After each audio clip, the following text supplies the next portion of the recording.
മലയാള മനോരമയുടെ കലാസാഹിത്യമേളയായ ഹോർത്തൂസിന് തിരിതെളിഞ്ഞു. കൊച്ചി സുഭാഷ് പാർക്കിൽ ഹോർത്തൂസിന്റെ 2ാം പതിപ്പ് നടൻ മമ്മൂട്ടിയാണ് ഉദ്ഘാടനം ചെയ്തത്. ഈ വർഷത്തെ മനോരമ ഹോർത്തൂസ് പുരസ്കാരം നോവലിസ്റ്റ് RS ബിനുരാജിന് ചടങ്ങിൽ സമ്മാനിച്ചു. മലയാള മനോരമ കലാസാഹിത്യ സാംസ്കാരിക മേള ഹോർത്തൂസിന് പ്രൗഢമായ തുടക്കം.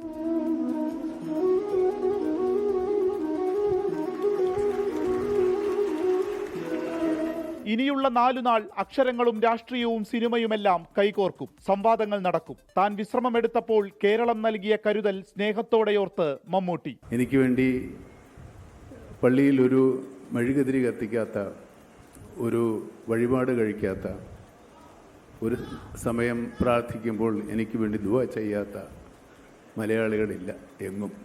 അതെനിക്ക് പരിപൂർണ ബോധ്യമാണ്.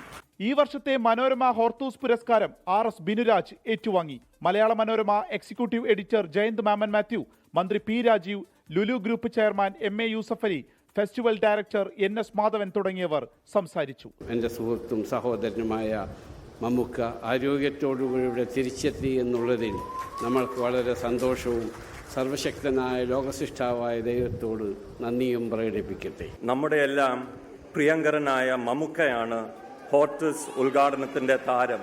ഏതാനും മാസത്തെ ഇടവേളയ്ക്ക് ശേഷമാണ് മമ്മൂക്ക കൊച്ചിയിൽ ഒരു പൊതുപരിപാടിയിൽ പങ്കെടുക്കുന്നത്. കൊളംബിയൻ എഴുത്തുകാരി പിലാർ കിൻഡ്വേന ഉദ്ഘാടന സമ്മേളനത്തിൽ മുഖ്യാതിഥിയായിരുന്നു. ഉദ്ഘാടന ചടങ്ങുകൾക്ക് ശേഷം മമ്മൂട്ടി കാതൽ ലൈറ്റ് ആൻഡ് സൗണ്ട് ഷോയും നടന്നു.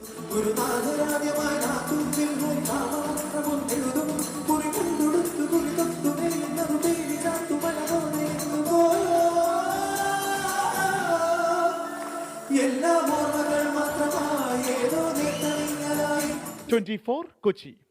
ലോകത്തെവിടെയായാലും ഏത് സമയത്തും 24 വാർത്തകളും ഓഗ്മെന്റഡ് റിയാലിറ്റി പാക്കേജുകളും എക്സ്പ്ലെയിനറുകളും വിശദമായി കാണാൻ ഞങ്ങളുടെ YouTube ചാനൽ നിങ്ങൾക്ക് സബ്സ്ക്രൈബ് ചെയ്യാം.